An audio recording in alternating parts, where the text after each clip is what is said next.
салом бинандагони арҷманд, имрӯз ҷумъа 23 август аст. шуморо ба дидани нашинави барномаи хабарию таҳлили ахбори озодӣ даъват мекунем. нахуст бо мавзӯъҳои асосии ин нашри барнома шинос шавед. дар фурудгоҳҳои русия манъи вуруди сокинони тоҷикистону ӯзбекистон ба таври густурда идома дорад. дирӯз як ҷавони тоҷикро латукуб карданд, аммо дар ин бора дар ҳеҷ куҷо гуфта нашудааст. камала ҳаррис пешниҳоди номзадии ҳизби демократ дар интихоботи президентиро пазируфт ва ваъда дод ки зидди ҳукуматҳои саркӯбгар мубориза мебарад.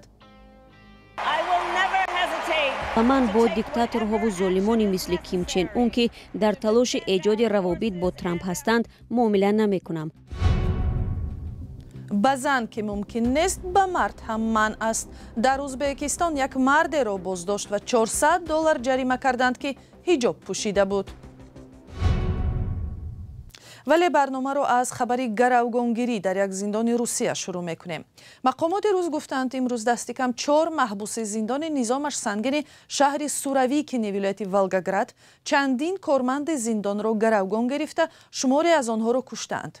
президенти Русия Владимир Путин дар ҷаласаи изтирорӣ гузориши мақомоти қудратиро дар бораи ин ҳодиса мешунавад.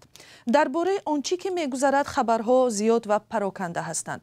шабакаҳои наздик ба сохторҳои қудратӣ наворҳои видеоиро нашр ва иддао карданд ки сабтҳо аз дохили маҳбас мебошанд. дар ин наворҳо 4 марди худро гӯё муҷоҳиди давлати исломӣ меноманд ва дар наздашон 4 нафари гаравгон гирифташуда дида мешаванд. ҳамаи онҳо либоси кормандони зиндонро доранд. 3 нафарашон эҳтимолан кушта шуда, 4-умаш аз ноҳияи гардан маҷрӯҳ шудааст. дар дасти ҳамлагарон корд дида мешавад. дар телеграм-каналҳо гаравгонгирҳоро шаҳрвандони ӯзбекистон ва тоҷикистон муаррифӣ карданд. тасдиқи расмиву мустақили ин иддао феълан дар даст нест. бархи шабакаҳо навори видеои гаравгонгирҳоро нашр карданд ки мегӯянд барои поймол кардани ҳуқуқи мусалмонон дар зиндон онҳо даст ба чунин амал заданд, вале тасдиқи ин иддао ҳам феълан имкон надорад. ба навиштаи шабакаҳои наздик ба сохторҳои қудратӣ 3 маҳбуси гаравгонгир барои қочоқи маводи мухаддир ва 1 нафараш барои расонидани зарари вазнин аз озодӣ маҳрум шуданд. хадамоти иҷрои ҷазои Русия хабар дод ки амалиёти наҷоти гаравгонҳо идома дорад. бархе расонаҳо гуфтанд имом хатиби вилояти Волгоград дар назди зиндон мунтазир аст ки ӯро барои музокира бо гаравгонгирҳо роҳ диҳанд. ба иттилои расонаҳо 5 гаравгон аз ҷумла раиси зиндон Андрей Девятов бо ҷароҳатҳо фирор карда тавонистанд. тафсилоти ин ҳодисаро аз сомонаи мо озодӣ.орг пайгирӣ кунед.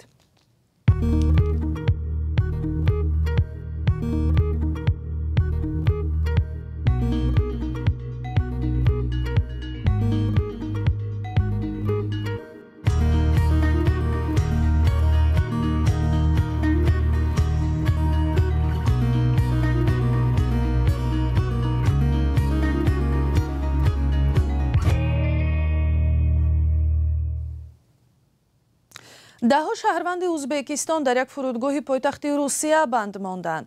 баъзе онҳо мегӯянд бори аввал ва барои дидани Москав сафар карданд, аммо бидуни ҳеҷ сабаб ва шарҳе қарори ихроҷашон баромад.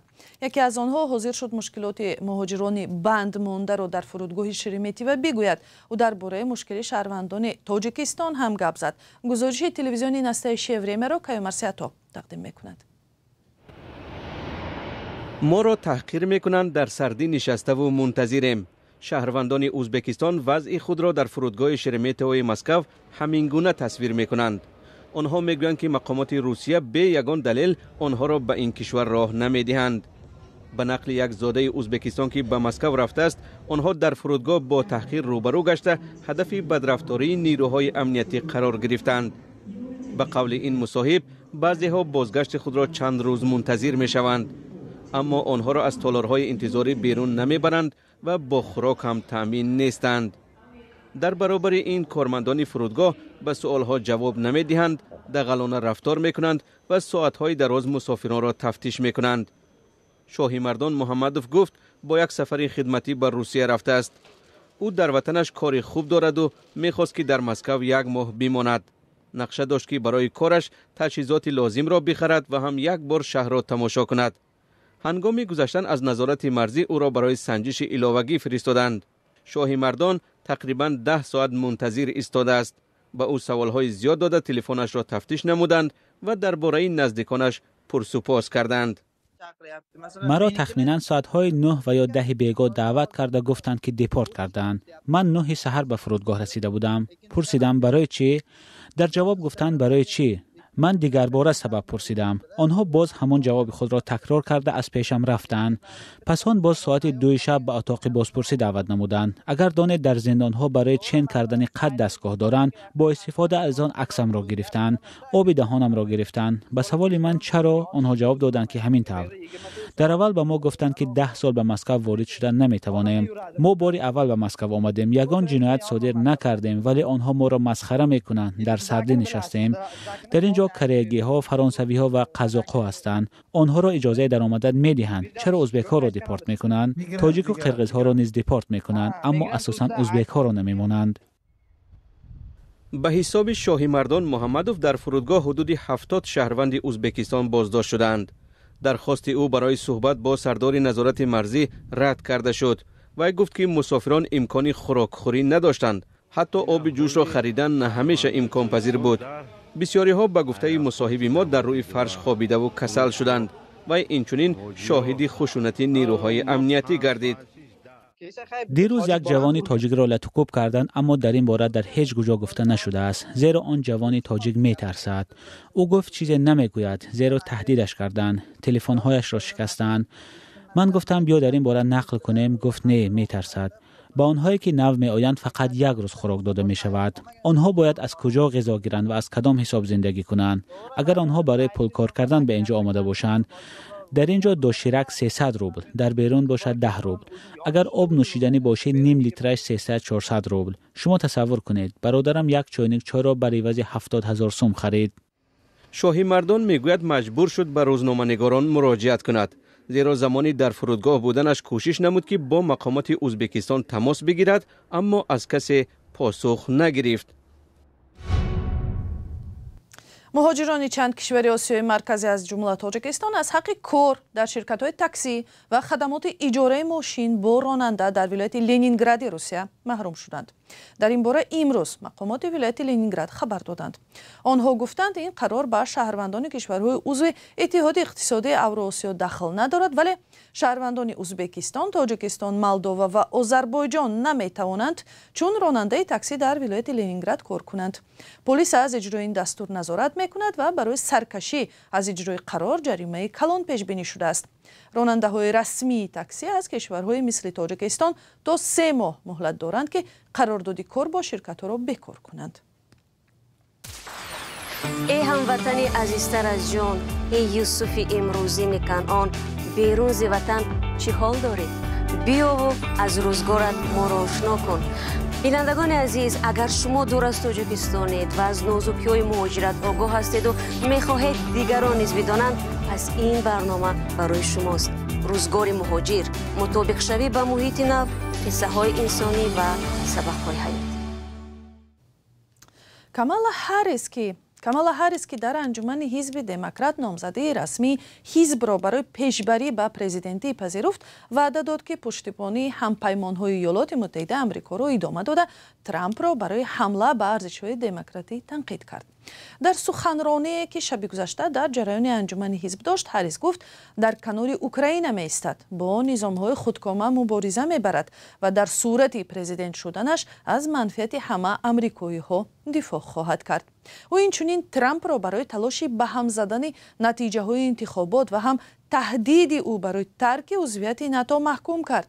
گزارش شادمانی یتیم در این باره.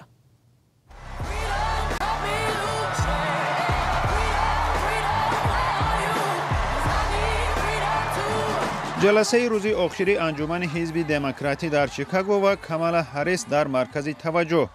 در فضای هیجان و پشتیبانی همه‌جانبه، معاون پرزیدنت آمریکا گفت پیشبری به نامزدی انتخاباتی حزب را می‌پذیرد. از نام هر یک نفری که سرنوشت او میتواند در صحیفه های تاریخ بهترین کشور جهان درج یابد، پیشبری شما را به نامزدی پرزیدنتی آمریکا قبول میکنم.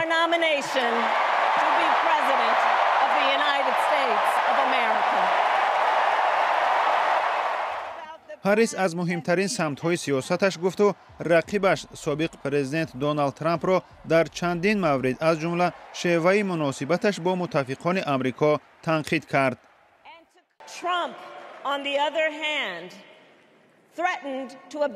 از سوی دیگر ترامپ تهدید دارد که ناتو را ترک میکند. او با این حرفش که گفت روسیه هر کاری که میخواهد بکند، پوتین را تشویق کرد تا به هم پیمانهای ما حمله نماید. 5 روز پیش از آن که روسیه به اوکراین حمله کند، من در ملاقات با پرزیدنت زلنسکی او را از نقشه های حمله روسیه آگاه کردم.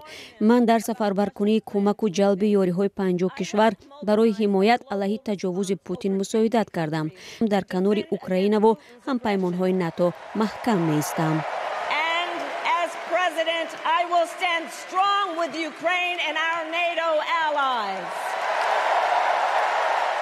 هریس قول داد در مقابله با ایران می ایستد و ترامپ را برای دوستیش با رهبران دیکتاتور محکوم کرد.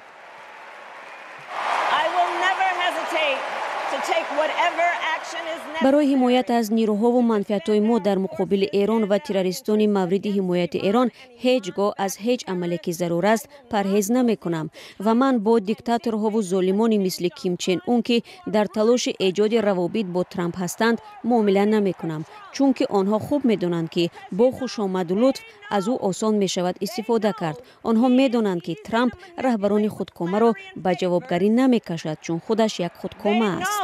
Trump won't hold autocrats accountable because he wants to be an autocrat himself.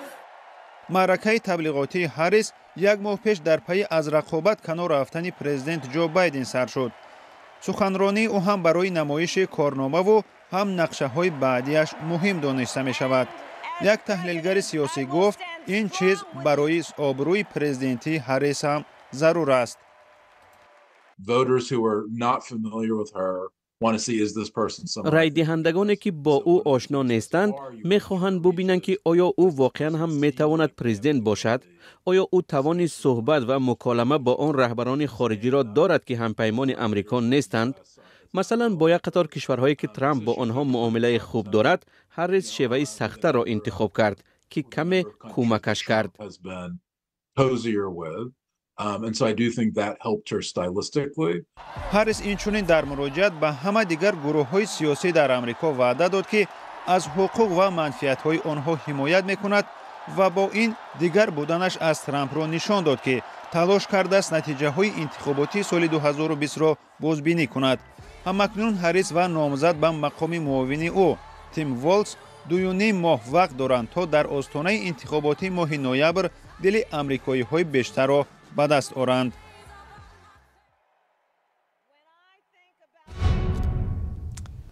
در ولایت اندیجان ازبکستان یک مرد حجاب پوش بازداشت و مجازات شد.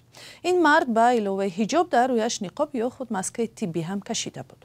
رسانه‌های محلی از قول اداره امور داخلی اندیجان اطلاع می‌دهند که مردی بازداشت شده به پرداخت جریمه معادل $400 آمریکا محکوم شده است. تیر ماه سال گذشته در ازبکستان قانون تصویب شد که بر پایه آن شخص حق ندارد در جایهای جمعیتی با لباس ظهور نماید که سیمای او را پنهان می‌کند. طبق این سند خلافکاران به مبلغ معادل از 300 تا $40 آمریکا جریمه می‌شوند. و بینندگان ارجمند، برنامه ما در همینجا به آخر می رسد. سپاس که با ما بودید. خبر و گزارش های از این بیشتر را همیشه می توانید در وبسایت azadi.org و صحیفه های رادیوی آزادی در فیسبوک و اینستاگرام، ایکس و تلگرام، تیک تاک و یوتیوب دسترس کنید. با رادیوی آزادی فرستادن خبر و ویدیوهای مهم و جالب از حادثه های تاجیکستان و جهان را فراموش نکنید. خدا نگهبان شما.